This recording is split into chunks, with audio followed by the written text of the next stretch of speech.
I dare say we have saved the best for last. Liverpool, I'm gonna ask you one time, are you ready to meet Jason Isaacs and Ray Fiennes? Liverpool, this is Monopoly Events. Are we ready to meet the cast of Harry Potter?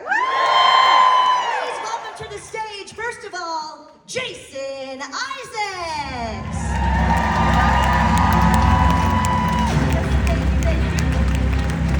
Liverpool, please give a warm Liverpudlian welcome to Ray Fiennes.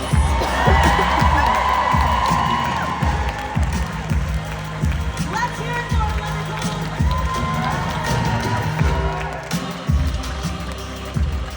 Ladies Very, very and far gentlemen, away from myself. There's a lot of sofa to sit on here. I feel we could fit half of these people on the couch. we've been calling it the Liverpool Lounge today. Nice. Yes. Well, thank you for being here. Don't they look fabulous, everybody?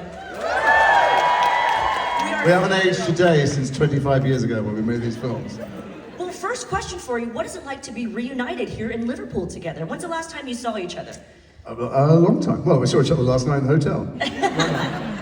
But do you remember the first time I met you? I don't know, it's a terrible question. I remember the first time I met you. When was that? They discovered the remnants of Shakespeare's first theatre, the Rose Theatre. Oh, yeah. We went down, we were either still students or were baby actors or something. And I went down there and Ian McKellen was there, he wasn't Sir yet, he was Ian there. And Simon Evans, the MP. And Ray was there, and someone knew who you were. I'm not sure we'd started acting. Someone I think had shagged you or something like that. Someone I knew you well, or maybe I had a thing with I was very innocent then. I know.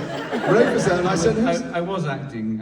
but you had I knew your name somehow, and I went, where is that? They went down there, and I thought, God, he's pretty, isn't he? That's what I remember thinking. I But remember it was you. quite an interesting, it was that they found the remains of one of the old Elizabethan theatres, the Rose Theatre, where Shakespeare's early plays had been performed, and there was a big call out in the theatre community because the contractors were going to build a big office block on top of it.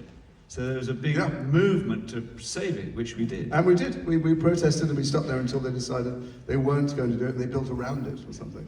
Yeah, it was amazing. Well, you just mentioned Shakespeare, so I have to have a question for Mr. Fiennes. Your directorial debut, Shakespeare's Coriolanus, amazing film.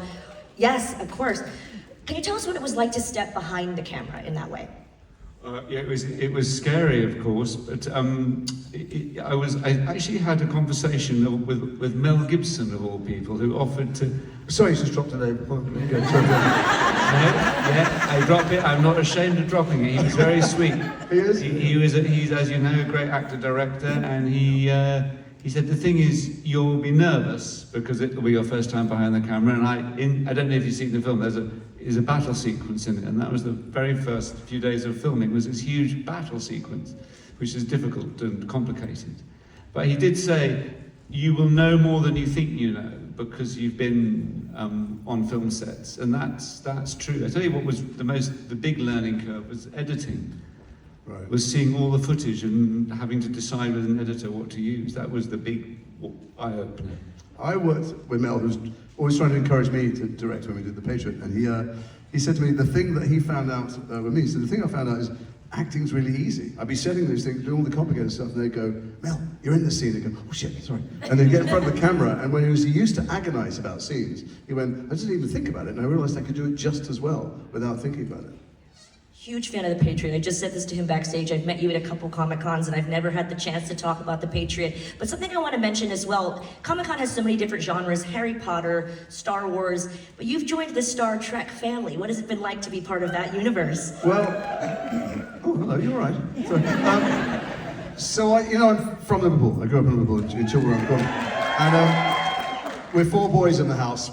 Very rambunctious. We used to fight a lot, and we used to fight particularly about what to watch on telly, even though there were only 3 channels. But we never fought when Star Trek was on telly. My mum and my dad, it's a very working class family, all we did was ever watch television, that's all we did. And we sat in a room and we would sit glued to Star Trek.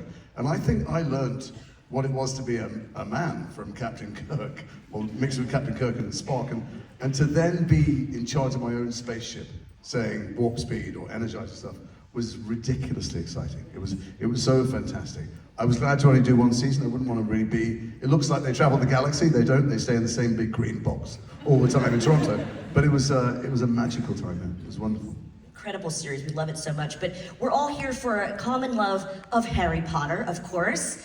And I have to ask the both of you, as villainous characters as you are, what was it like to read the characters, Lucius and He Who Shall Not Be Named? What was it like to read about them and then bring them to life on screen? How did you approach the characters in that way? You go first. All right, well, so I didn't audition to play Lucius Malfoy. I auditioned to play Gilderoy Lockhart.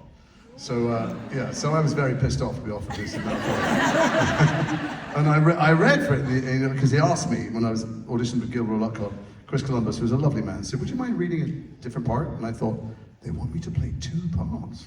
I was so thrilled. And then I realized, and so I read very bitterly, and kind of seething with resentment. I think that's why I got the job. And then I thought, oh Christ, Alan Rickman is already in the film playing Snape, and he's so sinister and so terrifying, Alan, even in the dressing room. Like, what am I going to do? And so I wanted as much help as I possibly could. So I came up with the wig, I came up with the cane, I came up with the most excruciating voice, and they wanted me in ordinary suits, and I wanted capes. Basically, I wanted a parrot on my shoulder and a limp and a stutter. Anything I could do to try and be something scary. And then I realized, he's not scary, Lucius, he's pathetic. He's impotent. The reason his son is such a horrible little shit, sorry, coming at school, is because he's so badly bullied at home by such a loveless father. And once I realized I didn't have to play anything powerful, I could play a cowardly bully. I knew, he's just a racist, let's face it. It's not very complicated what he is. You don't need to look very far to find those race riots in England, people who think the world was better when people like them were in charge. He's a rich white supremacist, and once I realized he was a cowardly bully, it's much easier to play. I didn't have to play evil, I had to play a coward. You had a very different task, I think. Yeah, I have to confess, I wasn't familiar with the Harry Potter books. And I was approached by a wonderful casting director who was casting all the early Potter films, a lady called Mary Selway. And she said, you have to play this part. And I said, I don't know. I'm not sure. What is it? What is this Voldemort person? And I don't think it's for me. I told my sister, who has children, I said, they asked me this Voldemort person. She said, what? They've offered you Voldemort? I said, you have to do it. You must do it. And so I reworked my thinking. And then they showed me some pictures, the imagery of how they would do the makeup, and it looked fantastic. And then quite quickly I was in. So forgive me, I didn't initially go yes, because I just was in ignorance about, I hadn't seen the films, but then I realized what a fantastic part it was and how it unfolded. And of course I read the books, and I obviously focused on the information J.K. Rowling gives about the character, but there was a lot of input from the producers. There definitely was a sense that she wanted her characters realized pretty close to what she had imagined. So there was a sort of collective sense that we must honor what was written. And I particularly loved, I worked with Mike Newell, he did the first film that Yuri. Yeah, and then I love working with David Yates, who finished the series of films, particularly because David really worked you, even in, I found, the smallest moments. Even you thought it was a sort of moment. He would go, no, you can go a bit deeper. He's a real actor's director, Yeah, although yeah. he does all the spectacle. Yeah. He's a real actor's director. He's done a whole bunch of BAFTA-winning miniseries and stuff before.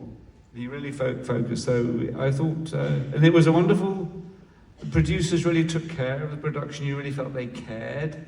They weren't just riding the wave of a big success. I felt that I thought the work of the art department, the makeup department, was all beautiful work from every department. Well, I think we were all fans. I mean, the thing is, while we were making the films, the books were coming out at midnight, there were giant crowds everywhere, but we were all fans. I mean, everybody felt like something special was going on. It's funny because I hear the word franchise all the time. For me, franchise are hamburgers and coffees. They're not what we did. It wasn't, let's keep milking it, Fast and Furious 50, 59 or whatever. It was, these were these 7 books, and they were a story with a beginning, a middle, and an end. And we wanted to tell them properly. And I think by the time they got halfway through, they knew that enough people were watching around the world. They went, let's make them perfectly, as best we can. And you could feel it.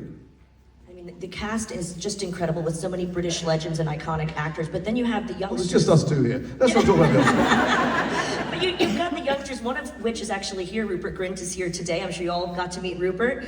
But what is it like to watch these kids grow up and get the much-deserved success that they're experiencing now? What is it like to see them now as adults, navigating their careers? Well, I'm still very friendly with Tom, so I see Tom and I speak to him, and it's been glorious. You know, I don't know if you have, Ray, but I've worked with quite a few young American stars, you know, when they're kids, and it doesn't work out great a lot of the time. You know, they're kids, they earn the money that pays for their mother and father and sister and aunt and uncle. The normal family pyramid is inverted, and it screws them up often. Not these kids. They grew up behind closed doors. They spent all their teen years inside the family of Harry Potter and all the thousands of people who worked there, who treated them normally, and they all emerged as pretty fabulous adults, to be honest with you. You know, nobody went off the rails.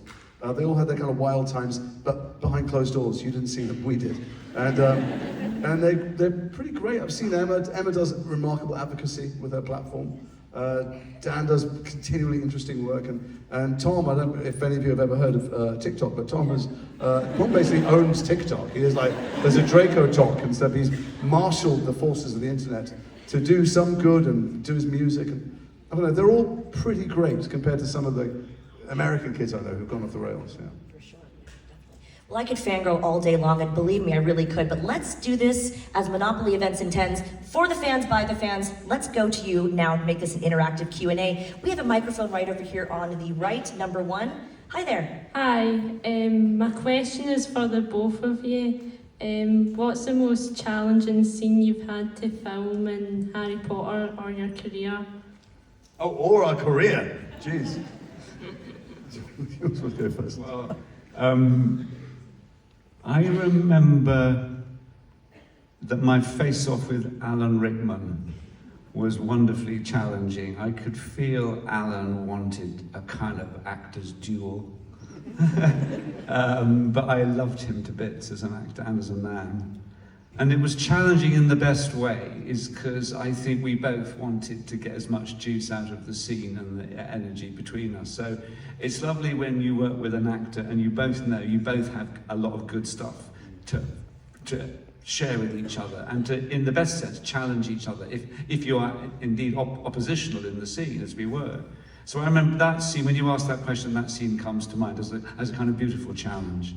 To come up to him, to match him, to be connected with Alan.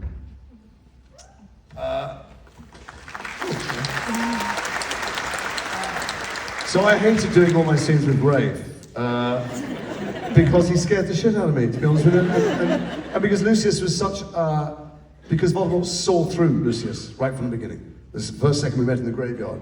He saw that he was all about vanity and narcissism and status. And saw him for what he was, and Lucius knew he was seen for what he was. I felt like he looked right through me. And then there was a scene at the end at my house, of course, where I'd come out of prison, I think maybe I'd clawed my way back into some reasonable status, and he snapped my wand at the table, which to me felt like public castration, you know, and he was awful to me, awful, but fabulous, because he's such a wonderful actor, you know, very friendly off camera. As soon as the camera rolls, you know, you're drilled. The other thing I remember that was challenging was the final scene in the courtyard, where everybody's there. We were there for a long time. It rained, actually, so we couldn't shoot on lots of days. We came to work all the time. Yeah. And I remember, you don't know this, but me and Helena and Helen, the late, great Helen McCoy, standing there going, oh Christ, how many days are we going to watch Rafe do his monologue for? Rafe was being fabulous as Voldemort, going back and forth. We were like, oh my God. And I remember thinking, God, I've got like 2 weeks of this, I've got 3 lines. I can't believe it. And then I look over and there's Maggie, you know, Oscar, no lines. Julie Walters, Oscar, no lines. Jim Broadbent, Oscar, no lines. Emma Thompson. I thought, at least I've got 3 lines coming up. I go, no, nothing. So it was standing, watching essentially Rafe's rather brilliant one-man show in the courtyard was challenging also. Great question. Thank you so much. Thank you. Thank you. Yes. Thank you so much.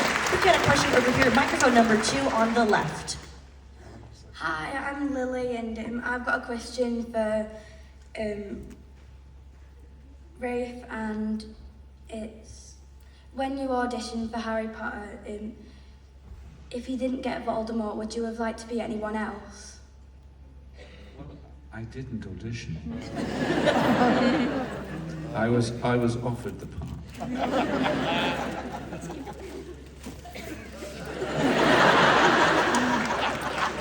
Just say it. Just say it. Thank you so much. Absolutely. We've got a question up here at the top on the right, number 3. Hi there. Hi guys, I'm Dave. As a fellow actor, my favourite part of the whole performance sort of structure is the rehearsal period, kind of exploring how characters, what you're bringing to the table, bounces off what other actors are bringing to the table.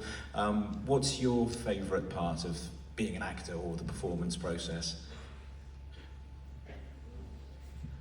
Yeah, I mean rehearsals, because you don't have to, well, you're safe. you can do it, no one's looking at you. Then the moment of truth is either on film in front of the camera, when the camera's rolling. No, on film, I think it's the first time you put your toe in the water on a new scene and you're testing stuff out. And if you're supported by a good director who's encouraging you and nurturing you with the other, if the creative energy is good, that's for me the most rewarding time. The first few takes when you're sort of exploring what it is. I know there are directors who famously go for lots and lots of takes. There's always a sort of, for every actor I think it's different, there's a point where you kind of plateau, and you after maybe 5 or 6 you go, every scene is different, but I think the first time you're trying something out is always quite exciting because it's new. Yeah. I mean, for stage work, well, I think I was drawn to be an actor, actually. When I was in college, I got into audition for a play, and suddenly I was in this room with people, and we were discussing the real things in life, the building blocks of human behavior. What makes us scared, jealous, nervous, confident, rude? What makes us racist? What makes us, what makes us people? What are the building blocks?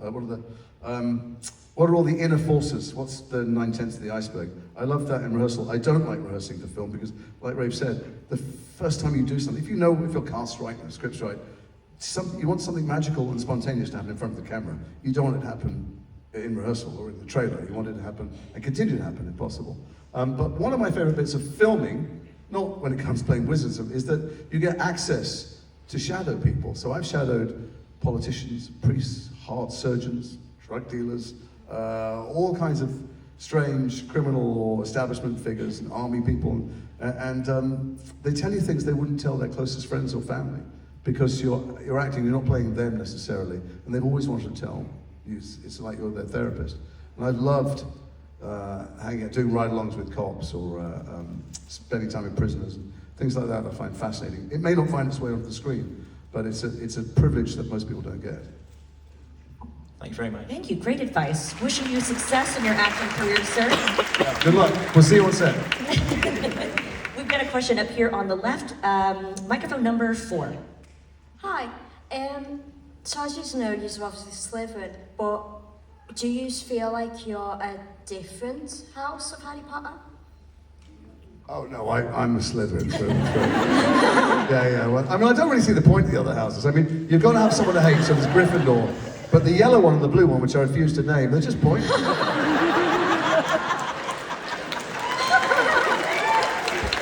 was a quick answer. It's like filler. Filler houses.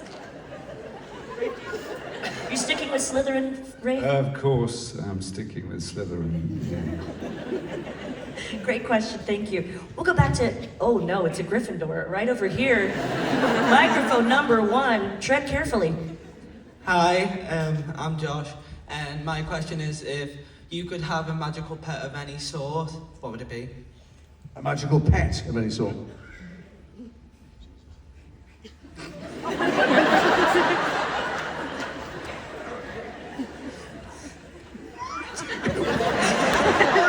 mean, I loved a mongoose. I love Rikki Tikki Tavi, the Kipling story. Always fancied a mongoose. I don't mean fancy the mongoose, I mean, yes. I'd like a wolf. I know that's not what you're looking for or anything like that, but that's all we've got. So. I didn't have mongoose on my bingo card. That was a surprising one. We've got a question over here, number 2. Hi there. Hi, so this question's for Jason. I love Harry Potter, but I'm also a big Star Wars fan, and I loved your voice work in Star Wars Rebels as a Grand Inquisitor. I just wondered, what was it like to work on that show? Because Vanessa Marshall and Steve Bloom joked how you're a big golf fan, and in between recordings, you would go into this mini golf set outside the recording studio, and yeah, just what was it like to work on the show? So the thing is, I love voice work because you get cast as things that you don't look like, and you can get up late. You know, food all down your front, all that stuff. But I can do things with my voice. So I grew up talking like that in Liverpool, and I moved to London when I was 11. And so I've had lots of accents in my life, lots of them. And I get to try them out in voice work in ways that I don't on camera. And I can play old people and young people. So, but I've done lots of animated movies and games and stuff, and you never meet the other people. So even on I was in big budget, I was in a Pixar film, I played dastardly in the Scooby-Doo film. I never met the other people, I was in comedy scenes with them. It's ludicrous. But when we did Star Wars Rebels, we were all in the studio together. It's like doing a play for Radio 4. And I remember that being lovely. And yes, there was a putting machine, and I did fuck up many takes by putting. But they let me, so that was fine. But I do remember that it was such a different energy. You get a different energy from other actors. And recording solo seems a bizarre way to make animated movies, but I continue to do it. Thank you, great question. A lot of Star Wars fans here in Liverpool, myself included. We have a question, microphone number 3 up at the top on the right. Oh, hi there, thank you very much for coming. I just wondered, obviously you're part of the Harry Potter world and you've been in a lot of other films, so I wondered for the both of you, what is your biggest kind of proudest moment in your career? Oh. Apart from this? Yeah, obviously. I don't get proud. I think it's a weird feeling. It's a danger for an actor. In fact, one of the things I love about coming to conventions is that people come up to the table and sometimes they're intimidated, or I feel from them that they feel that because they've seen me on telly or in a film that I'm somehow more important, or I take up more important space. And I'm just an idiot who wears funny clothes, you know. I tell stories, we're storytellers. And so I never think I was good in a film. Sometimes I'm proud of the films. I was in a film called Mass, which very few people have seen. Which won a whole bunch of awards thanks for that single person. I must remember to bring a bucket of fish for the dolphin up there next time. But anyway,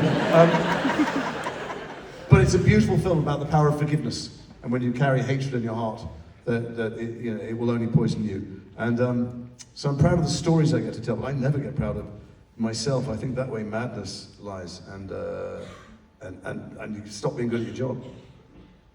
Yeah, I mean, I think as you get older, you just value working with great people, and not just actors, but directors, writers, people working in the art department. And I think as I've got older, I think when I was younger, I took it a bit for granted. I mean, I had great film opportunities that came, and it was great. And I think you just suddenly see, my God, it's very hard to make certainly independent films, and cinema is really challenged now. So I just feel a sense of gratitude in a way that I can be part of any of these worlds. I mean, I couldn't choose out one film. I mean, I loved in Skyfall. I got to act with Judi Dench, who is a great actor and was an iconic M. And that was, if you ask about plucking a memory out of the air, working with her in that film was great. But that, again, the Bond franchise was created by people doing wonderful, wonderful work. The design work is incredible. You go on these sets and you think the thought and the skill and the engineering that's gone into these sets. So I just feel more and more how this is so great. Thank you, great question. Great question so far, everyone. We'll take a question from number 4 up on the top left. Hi there. Hi, I just wanted to, this question is for both of you. Do you prefer playing bad guys or good guys? That's a great question, actually, because the two characters we play in Harry Potter are very different. But I try only to take jobs in stories and scripts where I recognise a human being. And so Lucius Malfoy, J.K. Rowling's writing is so good, and the adaptations of the directors are good enough that they wanted to create rounded human beings. And I saw a guy on the page who was not that different from the Tommy Robinson's lot, the racist mobs that rampage around Britain, or the mob in Amsterdam yesterday that chased down Jewish football supporters. I saw people I see in the news every day. I saw intolerance and hatred and fear, and someone who thinks by turning the clock back maybe to their colonial past, they can somehow regain power. And I recognized a human being. I try not to take parts when they're one-dimensional, when they're moustache twirling, because I don't think the audience is bothered by them. I don't think they hate them. I don't think they're scared of them. I think we're scared when we recognize maybe even behaviours buried deep inside us. Lucius is a bully. I've been bullied a lot in my life. I wonder if I have maybe even been a bully occasionally. And I recognise that in him. You know, I'm not a big fan of the gentleman that just got, not gentleman, forgive me, he just got elected in America. I think he's an awful human being. But he looks in the mirror every day. No. I wasn't trying to make a cheap political point. I think he's a monster and terrible for the world in many ways. But he doesn't think that. He looks in the mirror and thinks he's a saviour. And he can absolutely justify everything he does and thinks. I think his views, moral universe is a vacuum. And he's despicable. But he doesn't lick his chops and go, no, I can go and do something bad. He thinks he's right. So I try and take parts. And I think it's true in our film. I believe that Lucius believed. Yeah, I completely agree with Jason that obviously we go and see movies and we talk about who's the good guy and who's the bad guy.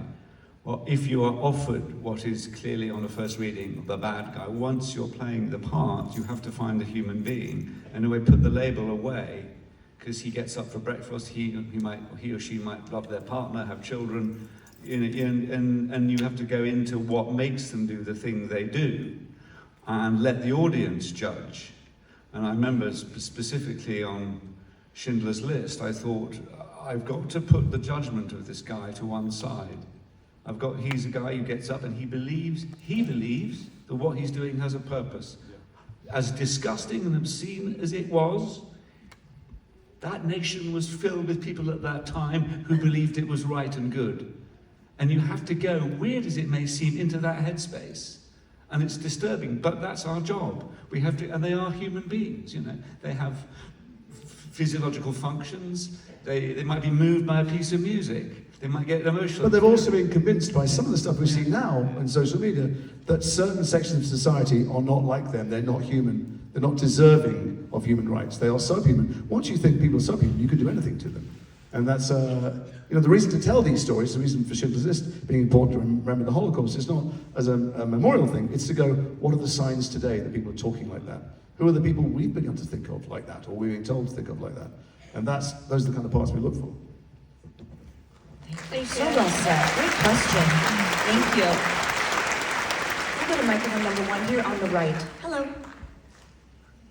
Hello, my name is Sarah and I'm from County Kerry, Ireland, and my question is for the both of you. If you were to take a prop from Harry Potter, what would it be? Well, I tried. Alan, do you know about this? Alan nicked all the gold from the Gringotts, not real gold, because we're always asked for things to give to charity auctions. Alan took all the coins. And after which they put barcodes on everything all the time. You couldn't take anything home. And I had a mate who came to visit one day, and there were these huge piles of the Daily Prophet, thousands of them. And he said, can I have one of those? I said, don't worry, I'll get you one. So I took one and put it in my bag. And at the end of the day, hours and hours later, I took my wig off and stuff, and I get in the car, and my friend's coming home with me in the car, and we go all the way out the studio to the gate, and at the gate, the security guy goes, "Night, Jason." Producer said, "Can I have the Daily Prophet back, please?" And I went, I don't know what you're talking about. He went, "The Daily Prophet, in your bag. Everyone knows you got it." So I didn't get anything. Did you get any stuff? No, I didn't. I wished. I think when I first started, there were maybe only 1 or 2 Voldemort wands before they became mass-produced, and I wish I'd taken one of those, but I didn't. So, yeah. I should have taken. I had manky teeth that I wore. I probably should have taken those. But I will say that the wand, the Lucius Malfoy wand thing that they make that you can buy is exactly the same as the one they use. So I complained that I didn't even get one, and the studio sent me one very kindly when I was doing publicity, and I lost it. But Thank you, great question. We have time for one final question over here. Microphone number 2, no pressure. Introduce yourself, how are you? Hi, my name's Harris. It's weird to see Voldemort with a nose. So strange. It's not a real nose he's wearing. Isn't it? I thought it was awfully big. Sorry. I've got a question for Jason. Question for Jason. So my favourite scene in all of Harry Potter is in the 4th one. At the start, when they're seeing the Quidditch, they're walking up the stairs. I think Ron says, "How far up are we?" And Jason goes... He says what? He goes... Rupert Grint, he goes, "How far up are we?" Oh, yeah. And Lucius goes, "Well, put it this way, if it rains, you'll be the first to know." Very good impression. Thank you. So I was just wondering, what is your favourite line that you said? I suppose we can go for Voldemort as well. Oh, what yeah, about your favourite let's line? both have it. My favourite line was from, I'm afraid lots of people know this, but it's still true. In Chamber of Secrets, my first day on the main set was the last scene that I had with the late, great Richard Harris. And we've only got 3 minutes, so I'll tell this very quickly, but and we shot the last bit of the last scene first, because you shoot out of order, they shoot the wide shot first. It was a wide shot of me and Richard just says something like, "Thank you, Lucius, that'll be all," and dismisses me from the room. And I meant to leave, and Harry's standing there.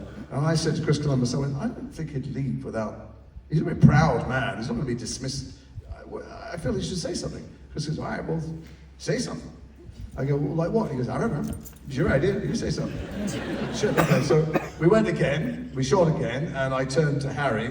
He said, "Thank you, Lucius, that'll be all." "Maybe you're not filming, are you? Put that down, put that down." "I'm talking to you," God's sake. "Put it down." "Oh yeah, I can see you." Anyway, he said, "Thank you, that'll be all." And I said, I turned to Daniel, who was about chest high, and I said, "Let us hope Mr. Potter will always be around to save the day." And without a blink, he went, "Don't worry, I will be." And I said, "My favourite line is not my line, I made up."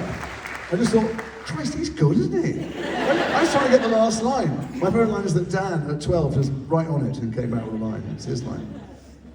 You have a favourite line in the film? My favourite line is probably